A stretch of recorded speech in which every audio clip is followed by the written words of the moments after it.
Good, everyone still awake? Coffee kicking in? I have one slide that'll wake you up a little bit, all right? That's not that slide because we were supposed to be back up one, maybe another one? How's that? My name's Hardin Jackson, and I'm the CEO of Pure Extraction. We're going to take 5 minutes here to switch gears, and I'm in charge of a manufacturing company, okay? So we don't grow anything. We sort of sell corkscrews during prohibition sort of thing. Our extraction systems have been recently updated, and I want to have this opportunity to talk to you about it. Some of the new systems we have putting together and some of the new developments we have going on. So as a manufacturer and talking about new product launches, I got about 4 minutes and 13 seconds to feel like Steve Jobs, I guess. So first off, our systems, can you hear me okay? So, okay. Our systems are supercritical CO2 extraction systems. All right, that's a big word saying that what we use is CO2 as a solvent to pull essential oils or botanical oils out of the botanical itself. There are other ways of doing it. This is the way we do it. I'm also well aware that's not cannabis in that little green circle up there too, so everyone's going to point that out. So first off, one step backwards, why CO2? People have been extracting for years using different things, alcohol, steam. Even in Colorado, it's still legal to use what's called a BHO approach, which is like a butane or propane, believe it or not. That's still legal in Colorado. CO2, on the other hand, is non-toxic, okay? Obviously, it's not like butane or anything like that. Sometimes if you have a vape that's used some type of oil that has butane in it, you get like a burning feeling in the back of your throat. Not that I've ever used that. Safety. CO2 is obviously a lot safer. If you're going to use ethanol or butane or anything like that, then you have to have fire suppression systems. You have to really think about the fire, the safety perspective. It's carbon neutral.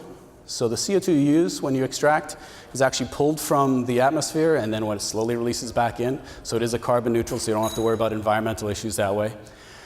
More importantly, return on investment. Typically, CO2 oil has a much higher value in terms of if you're going to wholesale it or put it in an end product. And the most important thing, it's tunable. It's the only tunable solvent to use to pull out any essential oils. And what you can do with it is this. So when we sell a machine and we install it, we show you two different ways of extracting oil. The first being subcritical. So you can do a terpene-rich pull, right, just below what's called the supercritical phase. And then you go right back up into supercritical and pull out the rest of the cannabinoids and all the other essential oils. So it allows you to do that. And that's important too, because if you think about it, everyone's talking about the entourage effect and everything else. That's where those terpenes are. So you can mix them back in as a carrier oil later on in a vape cartridge or whatever, okay? So us, what have we done? About the last year and a half, so we took a step back and we said, okay, let's rebuild it from the ground up. Many CO2 systems you see out there look like Frankenstein's monster. They're just put together with a lot of different components, and they look very scary and everything else. And there's a lot of inefficiencies. So what we did was we decided to engineer out all the inefficiencies. And don't worry, you'll see a picture of what a system looks like in a second. So that allows us to be able to put in all bespoke and sort of subcomponents that are built for the system and make it efficient.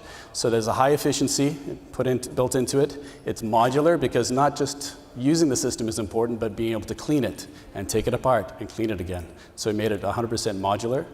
Also now 100% of our systems are scalable. And what that means is if you have model A, which is this big, it all runs on the same platform. If you want now a higher demand, we can replace the canisters. We can build up and build up and build up. So you don't have to buy a whole new system. Scalable server room, now that we have an automated system, okay, we are now like, you can do a server room setup. Most manufacturing right now in terms of actual pulling out extracted oils, they think of a mainframe setup, the bigger machine. One way of doing it to be able to expedite your extraction process is to have multiple mid-sized systems.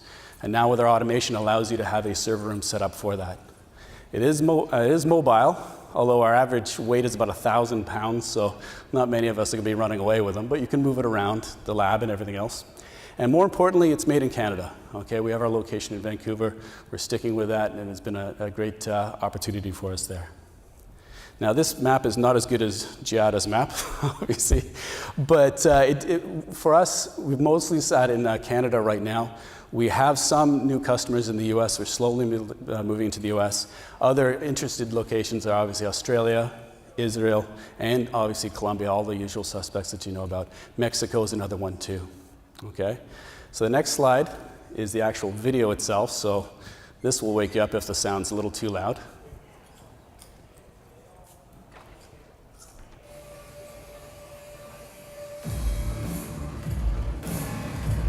There you go, I feel the coffee kicking in now, feel a little awake, yeah.